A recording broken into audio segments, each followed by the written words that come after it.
Trending events around the continent. A Gambian acquitted murder accused has broken his silence, alleging he spent nearly 3 months under seal in total solitary confinement inside Mile 2 Central Prison, after his arrest over the fatal shooting of 2 police officers in 2023. He recounted being violently separated from his sister upon arrival before being physically assaulted by a prison officer, who he says grabbed and pressed his jaw before ordering officers to seal him away from the general prison population. According to the acquitted, he was then locked inside a dark windowless cell, where the prison's riot squad kept the only key to his cell, denying him human contact and allowing him out only briefly to wash for nearly 3 months. He also recalled being held near former National Intelligence Agency director and former minister and member of the 1994 military junta, describing the ordeal as being buried alive inside one of the Gambia's most feared prisons. The Gambia's health sector experienced a landmark moment. His Excellency, the President, officially inaugurated the Farathor General Hospital, the country's first ever 1,500-bed facility.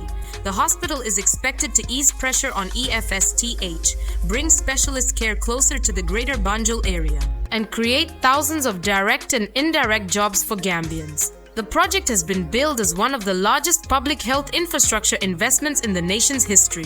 The Farathor facility comes as the government pushes to expand healthcare access ahead of 2026. Officials say the 1,500-bed capacity will make it the largest single hospital complex in the Gambia to date.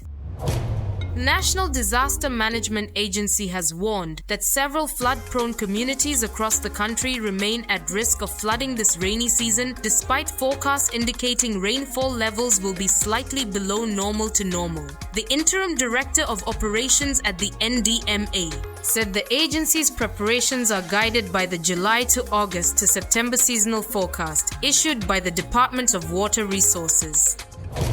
A man identified as Amadou was arrested on the orders of the St. Louis Prosecutor's Office, which initiated the investigation. According to Liberation, the suspect is accused of making threats against the President of Senegal and judicial authorities. In a viral video circulating on social media, he dressed in a red t-shirt and seated by the water and can be seen hurling insults at the President, the prosecutor, and judges. He allegedly declared his readiness to burn Senegal until the country is reduced to coal. The arrest underscores growing concerns about online threats and the use of social media to target public officials. Judicial authorities are expected to pursue further investigations to determine the scope of the suspect's actions.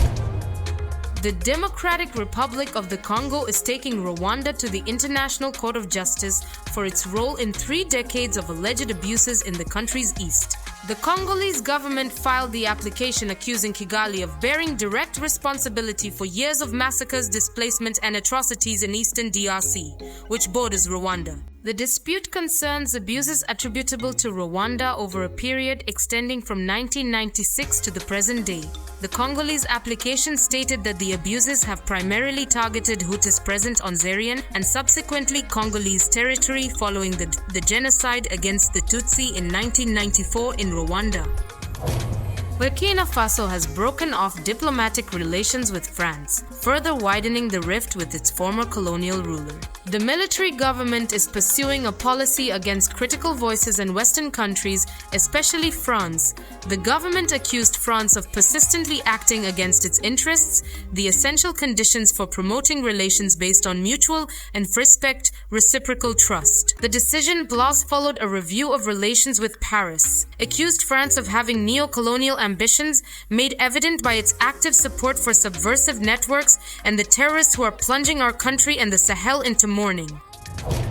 Nigeria's security agencies intercepted and arrested 7 notorious Boko Haram and ISWAP commanders at the Umaru Musa Yar'Adua International Airport in Katsina State as they returned from the 2026 Hajj pilgrimage. Minister of Interior attributed the high-profile arrest directly to the government's recently automated and integrated digital identity database that now seamlessly connects national civic records with immigration systems and Interpol. While the successful operation showcases the power of the country's upgraded digital public infrastructure in tracking persons of interest, it simultaneously raises critical questions regarding how these high-ranking terrorists managed to clear pre-departure screening protocols and undertake the international pilgrimage in the first place.